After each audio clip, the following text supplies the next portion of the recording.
Hello friend, आपण मानक प्रिय सीरियल माया और ममतार जबरदस्त धमाका अच्छी। पल्लवी डीएनए टेस्ट करने राजी होते। हाँ दर्शक बंधु, भिडटी को स्किप न करी शेष पर्यंत देखु ताहले जानीपारे आपण मानक प्रिय सीरियल माया और ममतार देखा पाइबे जे आदर्श तांको बापा को फोन करी कहिबे बापा पल्लवी डीएनए टेस्ट करने राजी होती।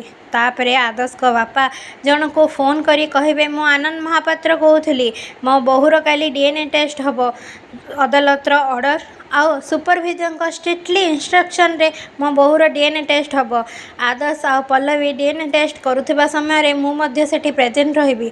आदर्श को बापांकर एसबू कथा शुणी रूपसा को मामा आउ मानव आश्चर्य होइजिबे। हेले दर्शक बंधु, रूपसा मानव आउ रूपसा को मामा पर कौन करेंगे, केमिति से नकली रिपोर्ट को बदलाइबे जे पल्लवी पेटरे जो संतान अच्छी से संतान मानवर बोली जानिबा पई आम चैनल को लाइक शेयर सब्सक्राइब कर दियंतु। आज राति 7टारे देखंतु आपण मानक प्रिय सीरियल माया और ममता एबे केवल सिद्धार्थ टीवी रे।